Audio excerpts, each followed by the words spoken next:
नमस्कार, आप सबका स्वागत है। हमारे यहाँ पर त्यौहार तो बहुत मनाए जाते हैं, लगभग साल भर ही है। और त्योहारों के साथ में खाना अगर मिलता रहे तो हमें हर उत्सव मनाने में बहुत मज़ा आता है। पर्टिकुलर कोई त्यौहार है, जैसे अगर दिवाली है तो हमें मूंग चावल चाहिए ही चाहिए, हमें मिठाइयाँ चाहिए ही चाहिए, हमें नमकीन चाहिए ही चाहिए। तो हर त्यौहार के साथ में कहीं ना कहीं कोई ना कोई पदार्थ जुड़ा हुआ है और वो आया रे आया कि हमें ये याद आ जाता है कि आज ये त्यौहार है या ये त्यौहार है तो ये खाने को मिलेगा। तो इस तरह से कहीं ना कहीं ये सिर्फ भारतीय सनातन धर्म के अंदर ही नहीं जुड़ा हुआ है, ये लगभग सारे धर्मों के अंदर खाना और फेस्टिवल्स ये सब आपस में जुड़े हुए हैं। उस दिन मिठाइयाँ तो क्या वो पहले से ही बनना चालू होती हैं। हम लोग अपनी मिठाइयाँ जो हैं वो आपस में शेयर करते हैं, कोई ना किसी के यहाँ से मिठाई आती रहती है। हम भी सभी रिश्तेदारों को, स्टाफ को, कलीग्स को, सभी को हम लोग मिठाइयाँ बांटते हैं। तो ये यहाँ पर खाने का कहीं ना कहीं एक ख़ास ध्यान रखा ही जाता है। इवन दिवाली और दशहरे के अंदर लोग जब एक दूसरे के यहाँ जाते हैं तभी भी उनको बगैर नाश्ता कराए, बगैर नमकीन और मिठाई खिलाए उनको जाने नहीं दिया जाता है। तो ये एक ख़ास तरह का हमारे यहाँ पर मतलब खाना आ गया तो वो उत्सव आ गया, उत्सव है तो खाना है। शरद पूर्णिमा आती है, कोजागिरी। तो कोजागिरी के अंदर भी एक हमारे यहाँ पर एक विशेष महत्व है, क्योंकि कोजागिरी में होता कैसे, शरद पूर्णिमा के दिन जो चाँद होता है वो बिल्कुल एकदम टॉप पे आता है, एकदम बिल्कुल जिसको बोलेंगे हमारे सर के ऊपर, रात में 12 बजे के करीब। तो उस दिन भी वैज्ञानिक मान्यता भी ऐसी है और पौराणिक भी है, और सभी मतलब ये मान्यता है कि उस दिन अगर हम दूध अगर हम खुला रखें और चाँद की रोशनी उसमें देते हैं तो कई सारे रोगों का भी निवारण होता है। और कई सारी जो छोटी छोटी जो बीमारियां होती है, खासतौर से लंग्स रिलेटेड है या पेट रिलेटेड है, तो ये मानी जाती है कि वो अगर उस दिन अगर हम दूध या खीर बना के अगर हम पीते हैं और वो जो चाँद के रोशनी के अंदर ही अगर बनाते हैं, और उस दिन तो उत्सव भी बहुत अच्छा मनाया जाता है। उस दिन लगभग रात को 12-1 बजे तक सब लोग जागते हैं, अलग अलग गाने या अलग अलग डांस या ऐसे अलग अलग कल्चरल प्रोग्राम भी होते हैं, और मस्ती करते करते वो लोग सारा करते चले जाते हैं। और फिर बाद में सब लोग जब 12 बजने के बाद या उसके आसपास वो जब चाँद की मध्यम रोशनी के अंदर जब वो दूध पक जाता है तो उसका सेवन भी किया जाता है, जिससे ये मान्यता है कि आपकी सेहत में बहुत सारा बदलाव आता है। अभी गणपति जी के लिए ख़ास तौर से एक मोदक बनाए जाते हैं।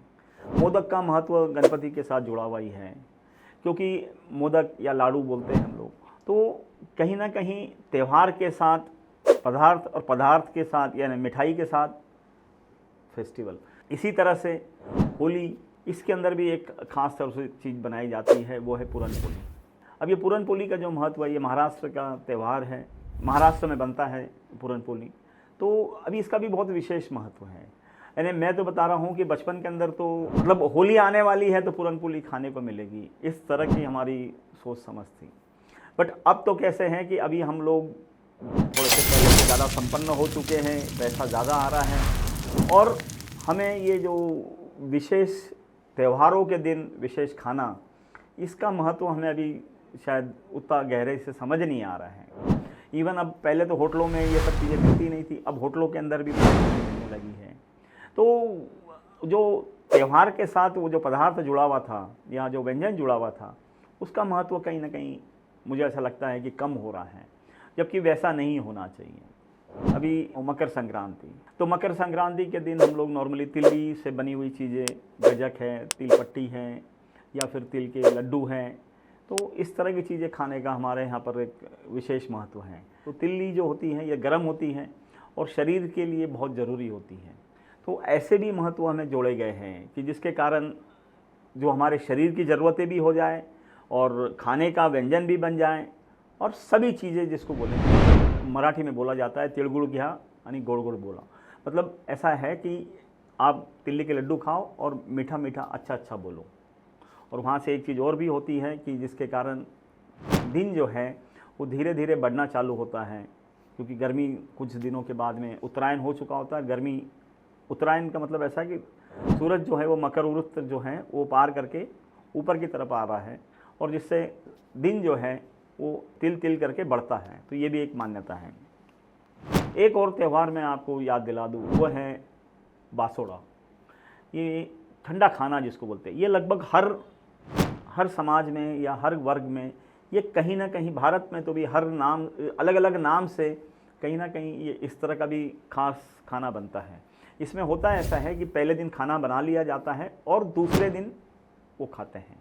उसको ठंडा खाना बोल सकते हैं या बासी खाना बोल सकते हैं। 2 सीज़न के मध्यकाल के अंदर ये मनाया जाता है, जिसमें नॉर्मली कैसे होता है कि हम लोग बीमार हो जाते हैं। तो बीमार इसीलिए हो जाते हैं क्योंकि बैक्टीरियाज जो है वो अलग अलग मौसम के अलग अलग बैक्टीरियाज होते हैं, और अलग अलग मौसम के बैक्टीरिया से आपकी इम्यूनिटी के ऊपर, या आप बीमार ना पड़ें और आपकी इम्यूनिटी बूस्टअप हो, इसके लिए ये स्पेशल इस तरह से किया जाता है। क्योंकि हमारे जो पूर्वज रहे होंगे, ऋषि मुनि या हमारे जो भी बुजुर्ग रहे हैं, उन्होंने बहुत अभ्यास किया है। तो ये छोटी छोटी चीज़ों के अंदर या खाने के अंदर बदलाव के अंदर ही हमें पूरा की पूरा, जिसको स्वास्थ्य भी मिलता है, हमारा शरीर भी अच्छा रहता है और हमारा दिमाग भी तेज चले। क्योंकि हर चीज़ जो है वो बहुत ज़रूरी है। हमारे यहाँ पर अभी हम खाने की बात कर रहे हैं, तो एक चीज़ और भी मैं जोड़ दूँ, नहीं खाने की भी बात करी गई है, उपवास की भी बात करी गई है।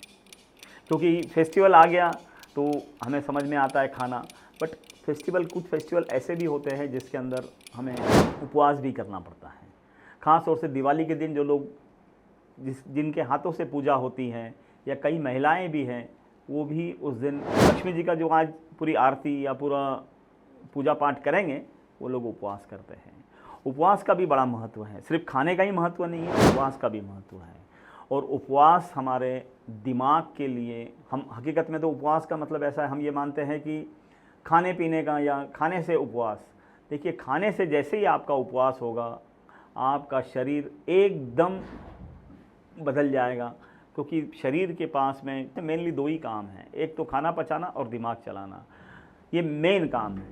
तो अगर आपका खाना का, अगर डाइजेशन का अगर काम बंद हो गया है, तो आपका दिमाग बड़ा तेज़ चलता है।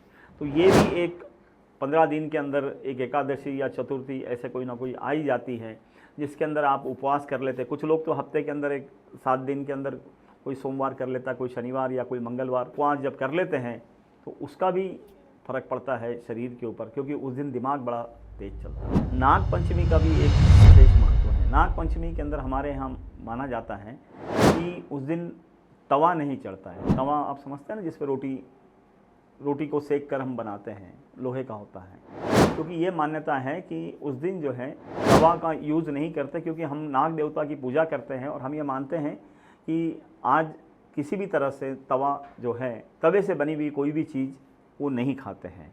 तो उस दिन भी जो है वो, अगर आप देखे होंगे जगह जगह पर कहीं दाल बाटी बनती है या कहीं पूरी बनती है, तो ऐसे भी हैं कि त्योहारों के साथ पर्टिकुलर तरह से ही, पर्टिकुलर बर्तनों से ही या व्यंजन से ही वो खाना बनता है।